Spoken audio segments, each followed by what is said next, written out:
Okay, so I was just gonna give a quick video basically on making a little pattern for myself. So generally, if you're using hand woven, this happens to be actually from Tom Knisely's baby blanket book.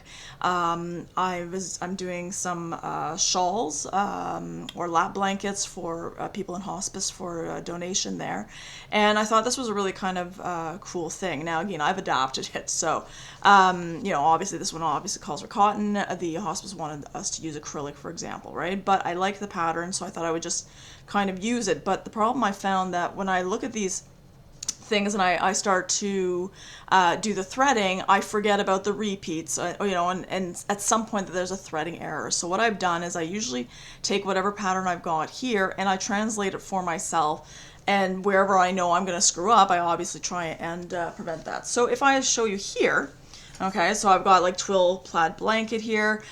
In my case, I'm using Bernat yarn. I did the ends per inch, basically. The blanket is going to be about 25.5 inches wide, and it's going to be 60 inches long approximately. So then I kind of just did my calculations here. How much do I need, and so forth.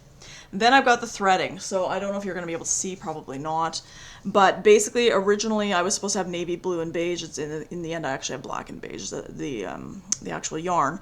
But I said to myself, floating selvage hanging off back beam. I'm really bad about floating selvages, that I tend to connect them and tie them in, and then I'm wondering why I can't see my floating selvage. So I've got that here.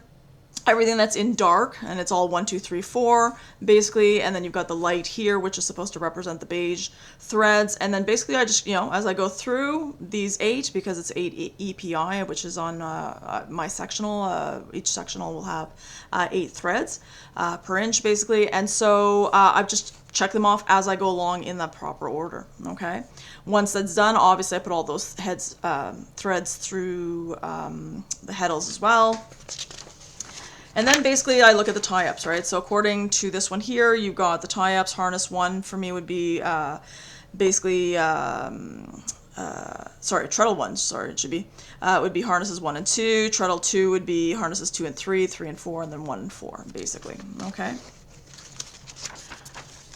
And then basically the treadling, so I'm going to be using this section right here, and so basically the hem, I've got to repeat that 3 times, and then this section I'm repeating it 4 times. I did wonder, because obviously as you go through, you have 2 4s, and so somebody had explained to me that you're kind of wrapping it around the floating selvage edge in order to, be able to do 2 4s back and forth. And then you've got the, the body of the blanket.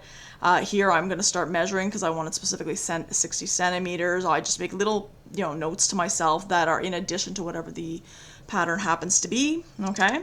And basically that's it. And then I'm just going to, as I go through, I'm just going to check off along the way each thing. If it says repeat 5 times, I'm just going to have like basically 5 check marks like for each repeat that I've got, to know that I've done it correctly. I find that for me, this allows me to make minimal amount of mistakes, if not no mistakes, which is what you obviously want if you can. And it keeps me sane at the same time. There's nothing worse than having to always constantly undo because you're seeing mistake after mistake after mistake. Well, I hope that helps a little bit, and if it helps you, make it a little bit more understandable for yourself. And then basically what I do is I keep this on the computer, and if I want to go back to it, or I can obviously edit it and change it around depending on what it is that I've got.